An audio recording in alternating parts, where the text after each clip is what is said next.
Hello. Hello. Yeah, this is Lieutenant Lynch. May I help you? Yeah, there's 75 men around our building, and they're shooting at us in Mount Carmel. Mount Carmel? Yeah, tell them there are children and women in here and to call it off. All right. Hello? I hear gunfire. Oh, shit. Hello? Who is this? Hello? Call it off. Who is this? Hello? Yeah, this is Lynch. Hey, Lynch? Yeah. That's kind of a funny name there. Ah, Oh, listen, no, look. now, who am I speaking with? This is David Koresh, Okay, David. the notorious. What did you guys do that for? Well, David, what I'm doing is I'm trying to establish some communication links with No, you. let me tell you something. Yes, sir. You see, you brought a bunch of guys out here and you killed some of my children. We told you we wanted to talk. No, how come you guys try to be ATF agents? How come you try to be so big all the time? Okay, Now, David. there's a bunch of us dead, there's a bunch of you guys dead. Now that's your fault. The Waco Siege, or Siege at Waco, was a 51-day standoff between the United States federal government and an offshoot sect of a Seventh-day Adventist church group known as the Branch Davidians. In this episode, we'll cover the background, key figures of both parties, and the events of the siege, as well as its aftermath. We'll also explore the theological ideations of David Koresh and his followers. How exactly did this event lead to over 70 deaths? And how did Mount Carmel become a fortress of both faith and fear? And most importantly, who's to blame? I'm Ben. I'm Logan. And this is Tinfoil Talk. Teddy loves Pilsner. Teddy loves Pilsner. $15.49 at the gas station right down the road for 6 of these. The tops of them were dusty, so I'm guessing they don't move much. Beer brewed and canned by Fat Bottom Brewing Inc., Nashville, Tennessee. Yeah, out of Nashville. I saw that, and, we're just south of Nashville, so I thought, why not? Mm-hmm. Teddy Loves Pilsner gives you a light pop of aroma with hints of New World hops, and her refreshing flavor keeps you coming back for more. 5%. 5%. It's a Pilsner. I'm excited. The can is a little to be desired. I think could be more to it. But I'm going to go ahead and crack this baby open and see what we're working with. Oh. That felt Chris, before you take a sip, I smell it from here. smell test? Yeah. Yeah. Oh. Before you take a sip, let's talk about expectations. What are you expecting out of Teddy Loves Pilsner? Well, to be honest, considering that I paid just shy of $17 for 6 of these, we're approaching the $3 per can mark for, these are 12 ounce? Yeah. 12 ounces of, locally brewed, but from a gas station in a small town, I'll let you have the first dibs. You take a sip, let me know how we're looking. Don't make a face, though.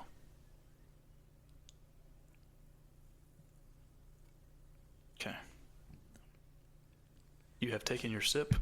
Mm-hmm. Now, while I take my sip, I want to hear your thoughts. Okay. Underwhelming. I was expecting a lot more flavor. It's just not there. Yeah. Feels like I just drank some water that maybe has a little bit of dirt in it. Yeah, that's This Michelob Ultra has more flavor than this Teddy Loves Pilsner. Yeah, and Mick Ultra, It's apple juice. You don't drink it because it tastes good. You drink it because it's beer. And, 5 or 6 of them on an empty stomach, you're good. But I don't hate it, actually. It's not bad, but the whole facade we have here, you would think there would be a little bit more to it. Yeah, especially given the price point. I mean, this is far more expensive than any other 6-pack. And I didn't know they were $15-ish for the 6-pack until I got up to the register. Well, that's what they do. They don't want you to see how much this stuff is. Yeah, and at that point I wasn't going back to do more research. So I just yeah, this is underwhelming. I'll drink it because I paid a lot of money for it. It's it's okay. It's not a bad beer, but It's a good Pilsner, I'll say that. I'm not sure how familiar you are with Pilsners. I'm not too familiar myself, but I've had several. Miller is a Pilsner, is it not? No. Pretty sure it is. Miller Lite? Yeah. Hold on. If it is, this is news to me. We're gonna take a quick brief pause and we're gonna look into this. So after doing significant research via just Logan doing one quick Google search, Miller Lite is a Pilsner. So I apologize to anybody that listens. See, which here's is the thing. literally just me and you, but $3 a can. mm-hmm. I would say Miller Lite is vastly superior to Teddy Loves Pilsner. Yeah, I mean 100%. It's not even really close, actually. And Miller Lite's like $22 for a 24 pack, something like that. Yeah, I'd say around. It may be more than that now. Because I think Mick Ultra for a 24 is like over $30. But even still, like you're talking about not like a little over $1 a can. Yeah, and we're Again, it's not bad. It's just I need something a little more for how much it is. It's right there. It needs a little bit more of that whatever flavor they've got going here. Because there's not even a flavor listed. No, it's it's a Pilsner. That's the flavor. Yeah, I guess so. But I give it a 4 out of 10 on a scale. I don't love it, but I don't. No, I retract that statement. I give it a 5. I give it a 5 out of 10. Yeah, it's okay.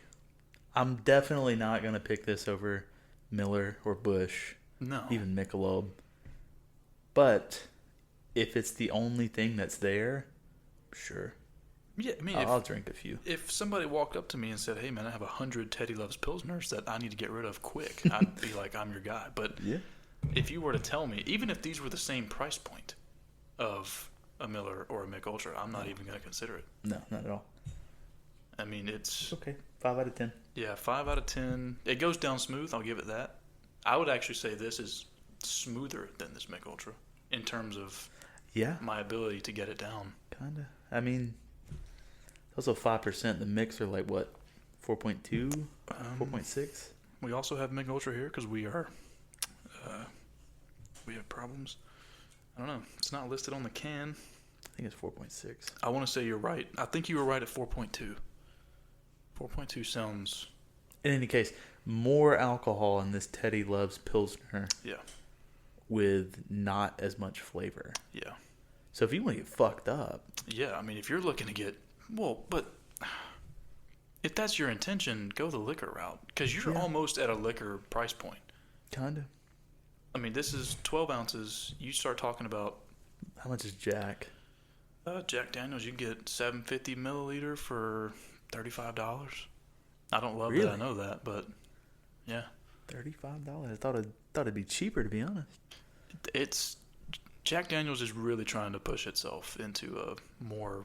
They shouldn't do that. No, they shouldn't. It's brewed right here in good old Tennessee, just like this Teddy Loves Pilsner is. But yeah, they're. Hopefully, those guys at Fat Bottom Brewing hear this. Mm-hmm. And if I could give any advice, I'm not a brewmaster. I just enjoy the product. This thing needs more flavor. Yes. Please. And thank you. Okay. I like it, though. I will continue to drink this as the night goes. Yep. I don't mind. Are there more? Yeah, it's a 6-pack. Okay. I mean, yeah. We'll have 3 apiece, and, Call it that. You can just send me $9 for the trouble. Well, no, I enjoy it. It's okay. I think if you take the price point away, I'd feel a lot different about it. If you paid for this what you paid for a Busch, you know what I mean? Mm-hmm. You pay like $8 for a 6-pack. Okay, every now and then. If that was the case, I actually would get this occasionally just for funsies. Yeah.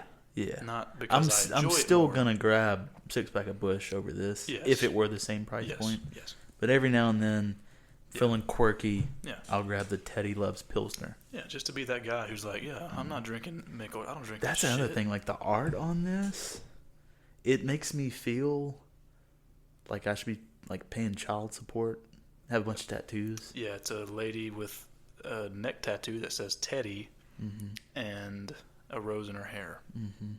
She's got not gonna describe it to you, but she looks like she has that thing that Pete Davidson has, with the dark spots around his eyes. Yeah, what is it? Is it fetal alcohol? I have Is that no, what he has? no. That's when the eyes are like wider. Or Oh, no, that's they're right. closer together. They're closer together. Right. That's fetal alcohol syndrome. He has something though, right? Like some kind of It's like a vitamin deficiency, I think. maybe. Something like that. He talked about it. He's got a hell of a jawline, man.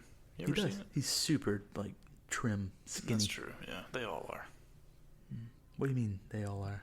Like Hollywood stars, they're all of them are skinny as hell. John Goodman, he's a trim guy. It's a good thing I don't know who that is. Really? No, I Seen didn't. the Big Lebowski? Yeah, Yeah, the the Big big Lebowski. fella. dude. He's not. It's not the dude. No, that's Jeff Bridges. So it's the other guy who like threatens to kill people at the bowling alley Yes. with the gun. Yeah, Big fella. Because You seen Roseanne? Steve Buscemi's in that movie too. Yes, he is.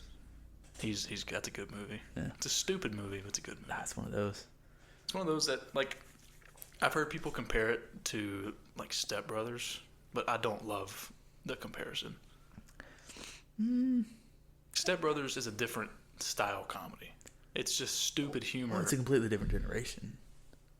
Not by much. Yeah, it was like what? The Big Lebowski was like the 90s, No. mid 90s. No. Hold on. Keep Steve talking. Buscemi, maybe. Keep talking. Because Step Brothers was what, 2012? No, it was like 2006, 2007. No, it was yes, not. It was. I don't know anything, so I could be wrong. I don't know. Let's I'm just see. making shit up. I guess. Big Lebowski. That was released in 98. Step Brothers was released in 2008, so 10 years. Okay. I don't know if I'd call that a huge generational gap, though. Well, okay. Generational in... Actually, you know what? The I time rescind difference. that because I think about a 10-year gap right now. We graduated high school 10 years ago. Mm-hmm. You think about somebody graduating high school right now, that's quite the generational gap. Yeah. So, yeah, maybe so. Yeah. Okay. I'm just getting myself proved wrong all over the place here. Also, think about it like this. 98. My dad was Great year. almost 30. Like, that's probably super funny to him when he was almost 30. Oh, yeah, for sure. Like, Step Brothers, we were 10. I didn't see Step Brothers until it was high school. Really? Yeah. Huh. It was never a movie that... I mean, I wasn't big on movies anyway. Still really am not. But it wasn't a movie that really crossed, like, my existence until I was a teenager. Well, see, Like, later teenager, like late teen. I had 2 older siblings, and we stayed home through the summer, so That's fair, yeah. whatever was on the TV is what we watched. Yeah, that's understandable. All right. Ready to get into this? Let's do it. Waco. Waco, baby. So before we talk about the siege itself, we first need to dive into David Koresh, who is the leader of the Branch Davidians. Koresh was born in Houston, Texas in 1959 to a 14-year-old mother. He was born as Vernon Wayne Howell, but later changed his name to David Koresh once he became the leader of the Mount Carmel sect. Growing up, he had a pretty rough childhood. His family was extremely poor, and David had several learning disabilities, which led to poor grades and to him being bullied and ultimately resulted in him dropping out of high school. After he dropped out, his few attempts of unemployment were mostly unsuccessful, eventually landing him at Mount Carmel with the Branch Davidians in 1981. The Branch Davidians are a breakaway sect of the Seventh-day Adventist Church founded in the 1920s by a man named Victor Hotef. I may not be pronouncing that right. Victor Hotef or Hotef, I'm not sure. The group believed in the imminent return of Jesus Christ and that a final, violent confrontation between good and evil was to take place. So, why do they go to church on Saturday? I have no fucking idea. Like, what makes don't know. them the Seventh-day Adventists? Are they just the Christian beliefs? I feel like all Christians believe, the rapture, all that. Why do they go to church on Saturday? What's up with that?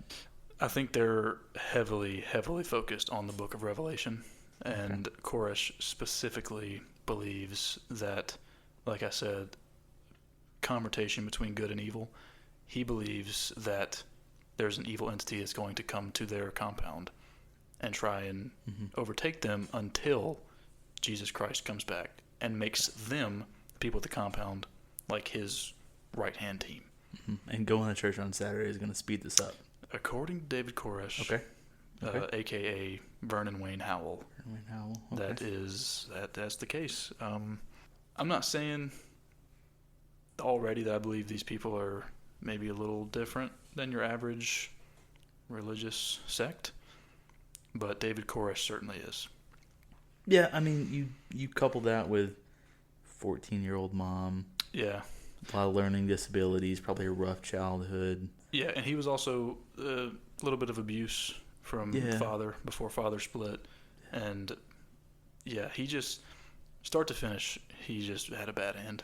And unfortunately, he overplayed it, I think. According to members of Mount Carmel at the time, Koresh was intense, persuasive, and overly obsessed with the Bible, particularly the book of Revelation. Koresh claimed to other members that he possessed prophetic abilities, saying, quote, "God has instructed me to open the 7 seals. This is not my will, this is divine will," eventually working his way to the top of Mount Carmel, becoming its leader. So, you're saying Carmel? Yeah. Mount Carmel. Smells Carmel. Mount Carmel. Is it Carmel? We could debate. This could be a whole podcast in and of itself. Some Well, this people say it one way. This isn't spelled the same way as like the flavor, like caramel. I mean, if you listen to some of the interviews, those It was split. good red-blooded Texans Well, say Carmel. they do. All right, I'll switch. Okay, I'll say Carmel now. Whatever. Carmel, Mount Carmel. There we go. Carmel. Okay. So once he was leader, he preached apocalyptic theology based on the book of Revelation, claiming that only he could interpret it for its true meaning. He also took, and this is quoted, spiritual wives, some reportedly as young as 12 years old, claiming divine instruction for his polygamy. Allegations of child abuse and statutory rape would swirl around him in later investigations, but no charges were filed before the actual siege took place. By 1992, the Bureau of Alcohol, Tobacco, and Firearms, or ATF, had begun investigating the group for illegal weapons possession and possible machine gun conversions. The Davidians had legally bought a large quantity of firearms, but reports suggested they were modifying them to have fully automatic capability. It's not exactly clear where these reports came from. Some sources suggested an anonymous tip from disgruntled ex-members of the sect. Others say it was simply speculation on behalf of the ATF. So before I keep going, I'll kind of mention there's obviously a lot of controversy in this story, and a lot of it is you just kind of have to take it for how it's portrayed from the FBI and the ATF and the federal government, because there weren't really any survivors to give their, Victor writes the story, so keep that in mind as I continue to read. So, as a result of this, the ATF decided to launch a surprise raid on Mount Carmel on February 28th of 1993, but they were very unsuccessful. And again, it's unclear how, but the Davidians had been tipped off about the raid and knew it was coming. So once the raid began, gunfire immediately broke out, each side claiming that the other shot first. As a result, 4 ATF agents were killed, 16 were wounded, and at least 6 Branch Davidians were killed, though it is unclear how many died in the initial raid attempt. The ATF decided to retreat after not making any progress with that raid, and the FBI took over after this happened. So, to kind of sum that up, because it all happened pretty quickly, my biggest point of this is the knowledge of this happening, because, I mean, there had to be an inside source, right? Like, you don't learn of an ATF raid just because, like, the wind blew at your direction. Like, somebody from inside let it slip, and the Branch Davidians heard about it. Well, I'm pretty sure there was a undercover ATF agent, and he was posing as like a college student nearby. He actually somewhat befriended the Davidians, and he told them that this was going to happen, that they were going to come. I feel like I've heard that before. So that is news. I've also heard that there was a news reporter that caught wind of this raid and was trying to find the compound. And so he just so happened to stop a Branch Davidian, be like, "Hey, where is Mount Carmel?" Or Mount Carmel. I'm trying to go get my camera set up because the ATF is about to raid their compound. Okay. And so that's how, obviously, this Davidian member goes back, tells everybody what's coming. That has not been confirmed nor denied. It's just speculation. Obviously, it had to come from somewhere. So This is going to be one of those things where we will never know exactly what happened. no, we won't. Because it could be the truth makes the government look bad. Probably does. Yeah, of course. That's not going to get out. No. And, as you said, no survivors. No. So, I mean... There were, and we'll get into it. I don't want to get too ahead of myself, but there were like a couple of survivors, but not any that had the same mindset as Koresh and his followers. Okay. They were ones that they just wanted to just get out of there and not die in a gunfire. So once the FBI took over, their hostage rescue team, or HRT, established a perimeter around the compound and began initiating hostage negotiations with Koresh. At first, these negotiations seemed promising. Koresh agreed to surrender if the FBI broadcasted his sermon on the local news. The FBI agreed to do this and played it on air on local radio stations, but Koresh went back on his promise, claiming God told him to wait. For weeks after this, negotiations would continue, and the FBI convinced Koresh over this few-week time span to release 35 people from the compound, mostly children, but this also led to an increase in tension between the two parties. Koresh wanted patience and attention, and the FBI just simply wanted this to end.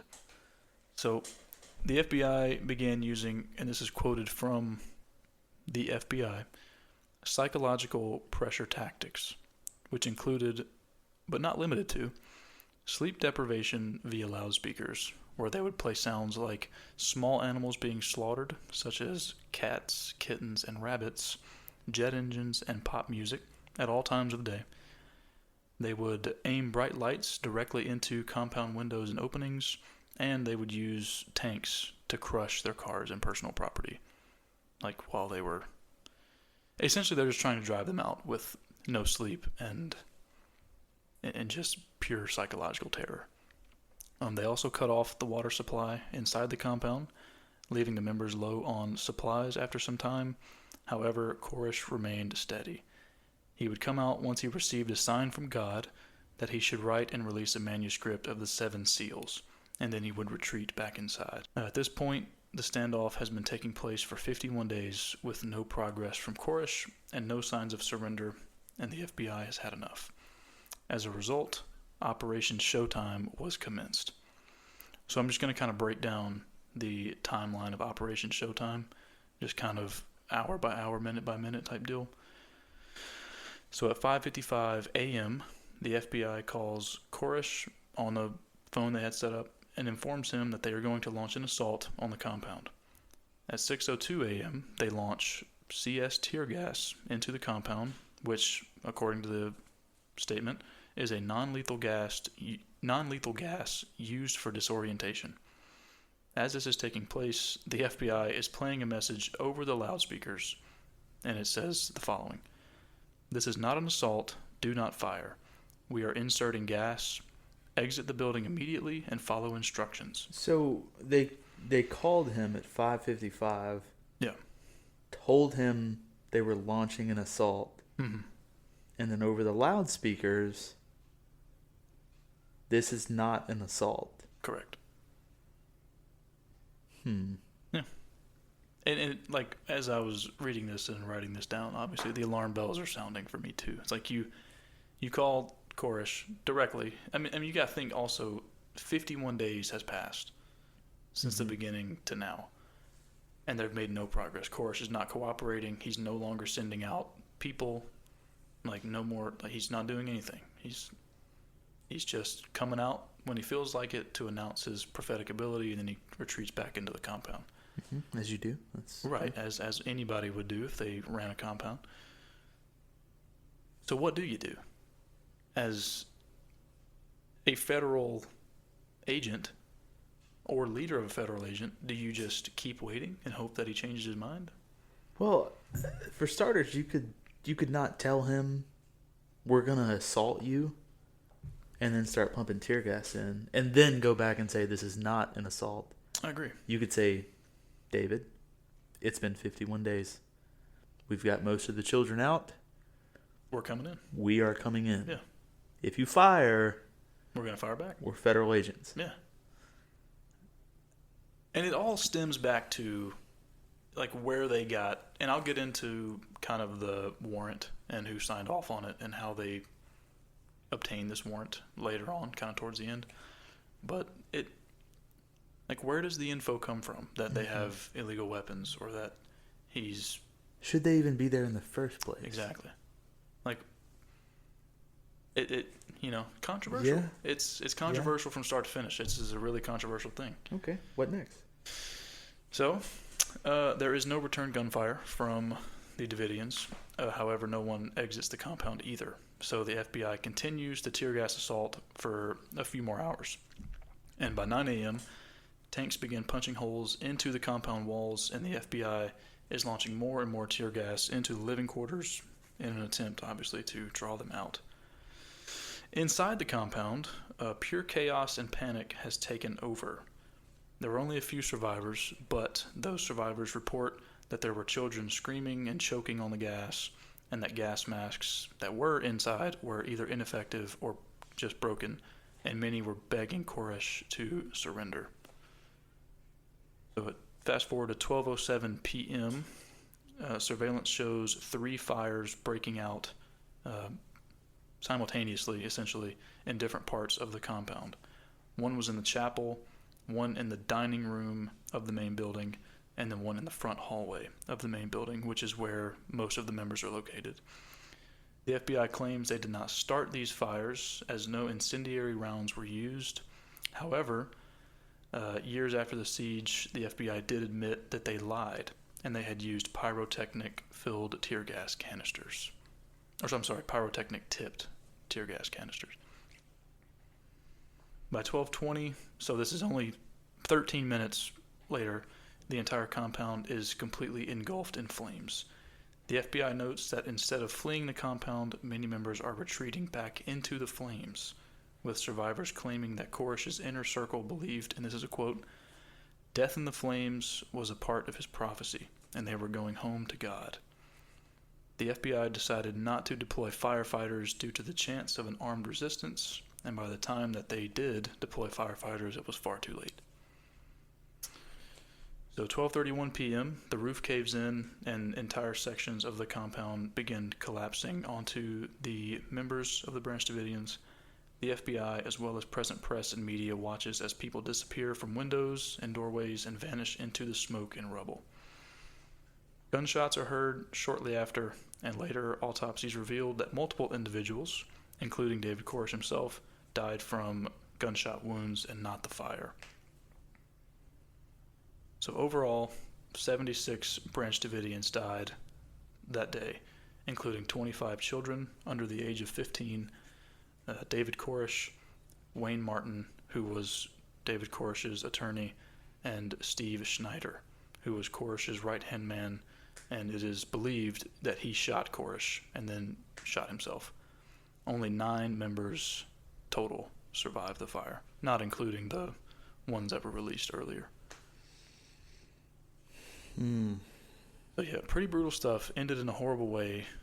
Don't know why the attorney hung around, to be honest. Yeah, I mean, was he actually an attorney or? Yeah, no, he was a legal lawyer. He was the official attorney. Not only, I have written here that he was Koresh's attorney. He was the attorney for the compound. He was their retained attorney. Yeah. Okay. Yeah. I feel like, do most churches retain attorneys? Most big ones, yeah. I mean, especially ones that need one. Okay. Obviously he's marrying children and hoarding illegal weapons and things, so he probably should have one. I can certainly see how that would be problematic, yeah. Yeah. Okay. Yeah. So afterwards, obviously, this just spun into, and for months, this was the largest story in America. It was huge. You were split pretty much down the middle of people who were on the side of the federal government and people who were on the side of the Davidians. It's probably similar to how it would be now. If this same exact thing happened now, it'd be probably split down the middle. And there was a congressional hearing was held, and the Attorney General of the United States under Bill Clinton, at the time, Janet Reno, accepted responsibility of the tragedy, though no criminal liability was ever found against her. Ultimately, she was the one who signed off on the warrant for the FBI to go in after being persuaded by the FBI. And I say persuaded by the FBI loosely. She was coerced by higher powers into signing off on this. Oh, okay. That's the theory, anyway, was that she was either going to sign off on it or somebody else was. Okay. Well, I mean, they're also getting the information the FBI is giving them. Like, the FBI is there. Yeah. Well, and who else is, like, there's no other sources. Yeah. So, I mean, they could say, oh, they're all in the windows, guns in hand. We need tear gas now. Well, and they also made the point of, so whenever it was first addressed, and this is the FBI's version of it. Obviously, there are other versions from the surviving members that don't carry as much weight, unfortunately. But according to the FBI, Davidians fired first. There were children in danger, and everything else is the Davidians' fault. And so they tell this Janet Reno that this is what's happening, so obviously she's going to sign off on the warrant. So yeah, that is the story of Waco and what happened in 51 days in 1993. Okay. And obviously, plenty of controversies have spun from that. The biggest few that I've thought about personally was who started the fires. It's been mostly believed that the Davidians started it, but why would the FBI lie about not using pyrotechnic tipped rounds for their tear gas? Yes, that's weird. However, why would you admit to that all these years later? Like, if you actually started the fire, why would you just bury that information and it never be seen again? Furthermore, is this a direct quote? Death in the flames was a part of his prophecy and they were going home to God? That's a direct quote. From one of the surviving members, yes. Okay, so But this was a quote. This wasn't a quote from that day. This was a quote from just things Koresh used to say in his I prophetic. think that's neither here nor there. Like, it's a pretty direct quote. I agree. feel. I personally believe that the Davidians started these fires because they happened simultaneously, like 3 fires at the exact same time. But they were 3 fires that started 3 different areas that the FBI had breached the building. Yeah. We'll never know. Yeah. We'll never know. I mean, it works either way. The FBI, whether inadvertently or on purpose, started the fires, or the Davidians started the fires because they wanted to keep the FBI out. But that doesn't make sense, though. Why would you start a fire inside to keep? Oh, I mean, you're screwing yourself. It was just at the entrance. Like, the breaches they made, they didn't know the tear gas was flammable. So maybe that they didn't anticipate that. It makes more sense. In theory.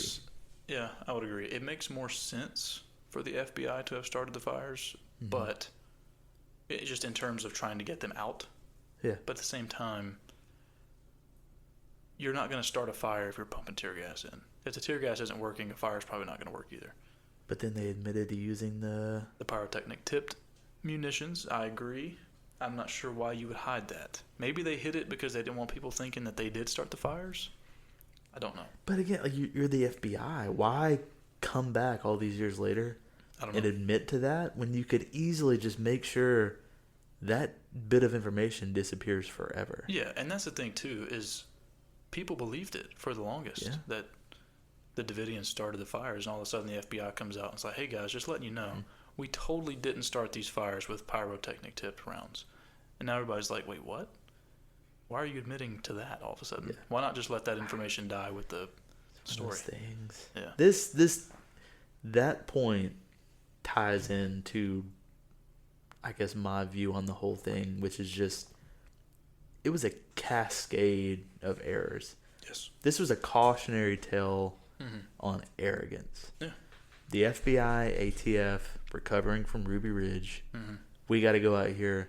We got to be gung-ho. This has got to be perfect. They were a little too rough. Yeah. They were not delicate enough. Koresh, fragile childhood. He's now getting, I guess, a sense of belonging. He's not getting shit on for the first time in his life. So, of course, like, if I'm in that position, I'm going to draw this out. And I think this also ties back into him believing in the final confrontation between good and evil. Like, I think this is what he saw this as, is the Davidians are good, FBI is evil, this is it, this is the final fight. Well, yeah. I mean, if you look at it, I guess from that view, yeah, like in his mind, he appears to truly believe this shit, right? 100%. So of course, like there's fire, there's armed men on your front yard. There's also the presence of whatever mental illness he clearly derived from his youth. I mean, I just feel like this was just mismanaged. There was a peaceful outcome somewhere, but the wrong people were making the choices. Yeah. And for the FBI to go from just trying basic negotiation tactics into immediate psychological warfare with the sounds, and because if put yourself in the mind of Koresh and some of the people inside, and if all you're seeing is, okay, well, he's talking to the FBI again, he's talking to the FBI again, all of a sudden there's loud noises playing, you hear animals being slaughtered, there's bright lights coming in, you're going to assume you're under attack, right? Because what else are you going to assume? I mean, like we said, they wanted this to be over with quickly. Yeah. They were trying to save face, the FBI and the ATF, from Ruby Ridge. That was a disaster. Yeah. Clearly in the wrong there. Right. They didn't want, I guess, the same thing to happen again. Which we touched on it. Should they have been there in the first place? Like, sure, like the child abuse rumors, yes, like that's alarming. You want to get more information on the guns, machine gun stuff, whatever. Did it have to escalate this quickly? Well, could you have just kept tabs on them? Yeah. You know what I mean? And I think that may also relate back to, like, the justice system in America of a warrant being signed off like, just based on mostly speculation. I'm not saying the Davidians were in the right here. No. Because I don't think they were. Obviously, Koresh was not, him specifically. But to say that all 76 of these Davidians, like, was it right for all of them to die that day? No, like, not even 25 kids. Yeah, under the age of 15. Like, yeah, they had no say in it, no part in it, and Koresh just wouldn't let them leave, wouldn't let them go. So yes, in the wrong for sure, but also the FBI handled this poorly, very poorly. Yeah. The escalation was far too quick from going to basic negotiation tactics to full-blown psychological warfare. And the things that have came after it.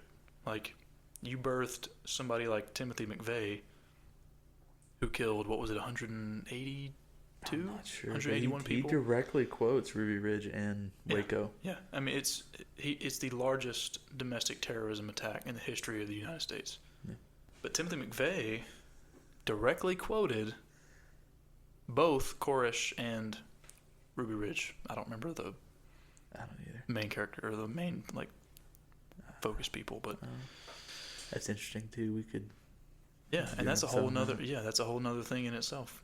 But yeah, who's responsible for it? Who started the fires?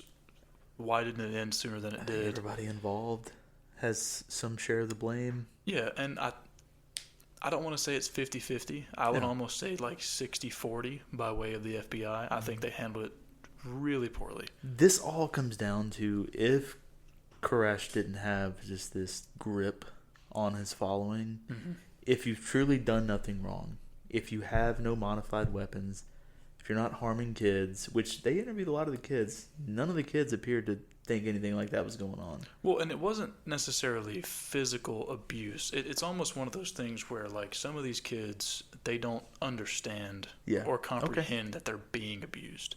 Fair enough. They're marrying, like they're 12, 13 years old, they're marrying him, they're getting involved with him sexually, but they don't understand that that's not right. All they know is, this is what God wants. Yeah, because that's what he tells David them. Koresh is telling me this. That's what exactly. I get it. Okay. So they don't even understand they're being abused. But either way, like if that's happening, horrible, you know. But if you've done nothing wrong, the FBI shows up, come out peacefully, we're going to serve the search warrant. If you've done nothing wrong, they're not going to find anything. Mm-hmm. They're probably going to confiscate some guns. They're going to take some pictures, probably take more kids out. They're going to go on about their business. Yeah. I mean, Koresh would have been arrested and put in federal prison for sure. But the Branch Davidians would live on. That's true. But I think Koresh wasn't somebody who really cared about the Branch Davidians. I think he cared about himself, and I think he saw himself as this prophet that was meant for greater things, and I think he took it way too far. Yeah. You don't want to blame like the people that were there, but at the same time, like you have a responsibility to your children. Mm-hmm. Never mind your spiritual beliefs. Like if my kid is in this building, the FBI shows up, start pumping in tear gas. Okay, we're leaving. Mm-hmm. You guys do whatever you want to do. Me and my child, we're leaving the building. Well, and I think there were some reports from survivors that claimed that once it got to a point of like life and death, Koresh started locking people into rooms. Okay. And I didn't mention that in the story. Probably should have, but and again, it's claimed that happened. That has not been confirmed. Obviously, the FBI would not confirm that, because if they confirm that, then that just makes them look like even worse already. For people are locked in their buildings. Why are we still? Yeah, why are we not driving tanks through the walls? And yeah, pumping more tear gas. I don't know. It's so many poor decisions, just one after the other from both sides. Yeah, I think is to blame. Yeah, 100%. I agree. And I'll end it with this quote from one of the 9 survivors. His name was David Thibodeau, and he quoted after this was over, saying, "There was no way out. We weren't going to shoot our way out. The only choice was to surrender or die, and no one was listening to surrender." Yeah. So to hear somebody say something like that, and I mean, I'm assuming he's encompassing himself in that, to not listen to surrender. I mean, I'm guessing he was just one of the lucky few that just so happened to not die. Yeah. Because I don't think anyone actually tried to not be either burned or crushed. I think they all agreed that we're going to die here, and I think some of them just happened to live. But yeah. Just terrible. That's Waco. Thank you to today's sponsor, Teddy Loves Pilsner. They do not sponsor. No, they don't sponsor us. I don't want. No, it's Fat. Oh, what was it? Fat something? Let's see here. Fat Bottom Brewing Company. Fat Bottom Brewing Company. Yeah. They don't sponsor us. Oh, I'm sorry. Fat Bottom Brewing Incorporated. Okay. Out of Nashville, Tennessee. Beard and Brewed. Right here in Nashville. There we go. Where we're recording from, where we live. In Nashville. We don't live in Nashville. Yeah, no, we don't. But we're not far from it. Well, I guess to the 4 people that are going to hear this outside of us. Me and you, and probably that's probably it, actually. I'm going to play it a couple times, and you'll probably play it a couple times. And so the last one, there were 5 random people somewhere in the world that listened to us just talk about nonsense. Oh. To those 5 people, go ahead, leave us a review, rate us. It's not going to hurt. No. Comment, tell us we're stupid. Hey, it couldn't get much worse, so just let us know what else you'd like to hear. Yeah. Because we'll do it for you. We'll do it for you. We'll do it for you 5 people. You 5. Yeah. All right.